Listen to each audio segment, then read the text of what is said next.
আপনারা জানেন আমাদের প্রতিটি মানুষের, দেশের প্রতিটি মানুষের জুলাই যোদ্ধাদের প্রতি কৃতজ্ঞতা ভরে তাদের যারা মৃত্যুবরণ করেছে তাদের স্মরণ করা উচিত এবং যারা আহত হয়েছে তাদের প্রতি আমাদের সমবেদনা সহযোগিতা সবসময় থাকবে।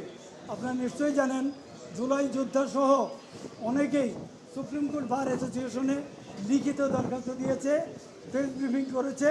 তারা বলেছে যারাই ইতিপূর্বে আওয়ামী লীগ নিষিদ্ধ আওয়ামী লীগের প্যানেলে বা ব্যানারে নির্বাচন করেছে বা সমর্থন করেছে তাদেরকে যেন নির্বাচনে অংশগ্রহণ করতে, নিষিদ্ধ ঘোষিত আওয়ামী লীগের যারা আছে তাদেরকে নির্বাচনে অংশগ্রহণ করতে দেওয়া না হয়।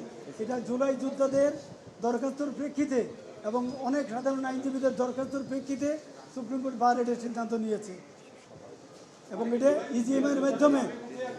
ইজিএমের মাধ্যমে এটার সিদ্ধান্ত হয়েছে।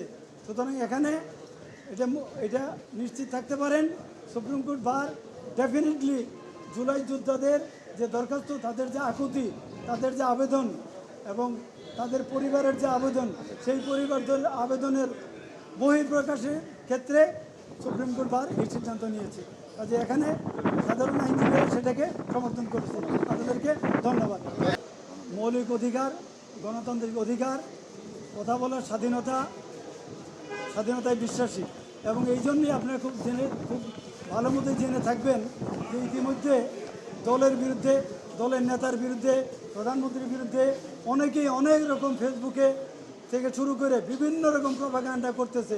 এইসবের বিরুদ্ধে কিন্তু কোনো অ্যাকশন এখন পর্যন্ত এই দল, এই সরকার গ্রহণ করে নেই।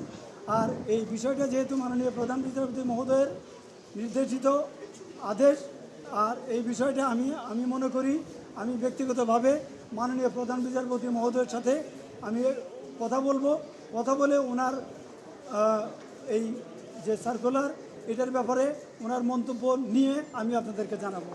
আপনাদেরকে ধন্যবাদ।